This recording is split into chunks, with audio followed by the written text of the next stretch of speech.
We are now moving towards the next section of our Advanced Excel 2016 training, wherein we are going to learn about form controls. Under form controls, we are going to learn about group boxes, score bars and spinners, check boxes.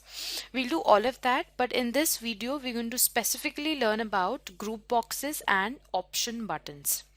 Now, if you want to work around this, there's one thing which you need to have in your Excel 2016, which is the developer tab. You will not have this tab in default by default, so you will need to add this to your ribbon. What you need to do is go to the file, click on options. Under options, you need to click on customize ribbon, and under customize ribbon, within main tabs, you will find that we have the developer. So you need to have a tick over here. If it isn't, just tick on it and click on OK, and you will find the developer tab, which now becomes available. We need this developer tab in order to insert form controls. Okay, so this is why it is very important. So please make sure that it is there on your ribbon, then only you'll be able to work on these videos. Okay, now what you're seeing in front of you is a typical form control made using form controls. This has been made wherein if you just move on from one radio button to the other, you will find that the linked cell is changing. By the end of this video, you will realize how this can be used effectively. Okay, so what is happening here is we have a linked cell attached to each of these radio buttons. So when the linked cell changes or the option changes, the linked cell here also changes. This is basically giving a very visual appeal to our model. So if you want to imbibe this in your financial models, you can do that very effectively. Okay, we're going to do this with the help of three scenarios that we have before also seen, such as the optimistic scenario, most likely scenario, and the pessimistic scenario. We're going to use those scenarios and make them visually appealing by making or adding group boxes, and these are known as the option buttons. So we'll make a group box and then add option buttons. Okay, so let's do that here. What we are supposed to do is go to the developer tab, and under insert we need to select first a group box. This is a typical group box, right? Group box form control. So you need to click on this, and this is going to be helpful for us in order to give a outline to our group box. If you want, you can increase or decrease the size of the group box as you wish to. Okay, and you can obviously rename this to something which you want. So let's rename this, and we will not keep it as group box 5, but we will give it a name. Let's say scenarios. Okay, this is the name of our group box. We can change the format, you can change the colors as you wish to do on this group box. As of now, let's now add the buttons. These are the option buttons that we will require. So let's add them.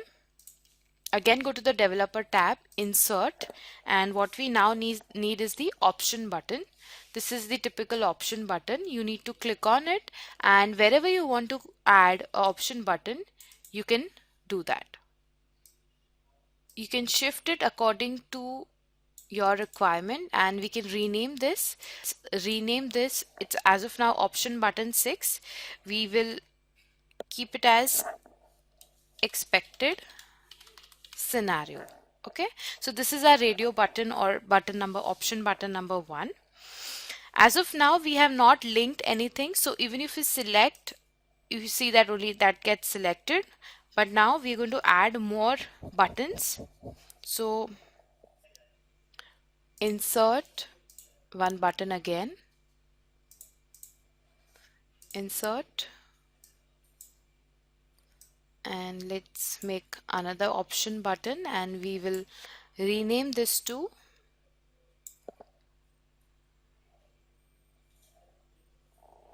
optimistic.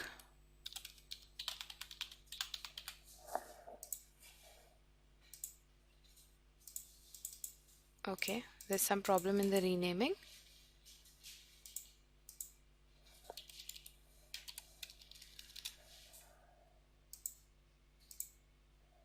And let's add one more button,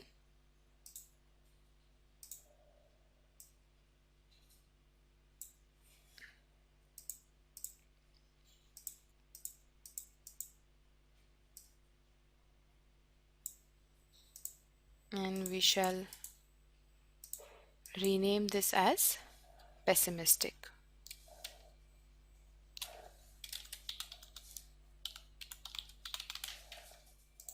Okay, so we now have 3 option buttons over here, but what we need to now do is we need to make certain changes. Okay, for that what you need to do is right click on this, go to format controls. Under this we're going to provide a cell linkage as to where you want to link it. Okay, so under controls we're going to link it to any cell you want. Let's say J4, that seems fine. If you want a 3D shading, you can keep it 3D shading, and okay. So if you select expected, you will see that the number is now changed to 1. If you select it, is this optimistic, it changes to 2. And let's do a bit of format control. Change it. When you change it to pessimistic, it becomes 3. Okay, so you can now integrate into the model. We have created the buttons as well as link them to the, this is basically your linked cell. Okay, now let's imbibe this and try out with an example how we can keep this in our model. For let's say in case of expected valuations are, let's say 100. The optimistic valuations are, let's say 150, sorry, and the pessimistic valuations are, let's say 50. Let's use the choose command and see how we can use this. Choose, let's select the index number and the values. Okay, this should be fine, and click enter. As of now it is showing us the pessimistic valuations. If you change this to optimistic, you will see that it is showing us 150, and if you change it to expected, it is showing at the expected value, which is 100. So this is how you can imbibe or use the group and option buttons and use them in your financial model, integrate into it. You can vary your options according to your needs. In the next video we'll move on to other form controls.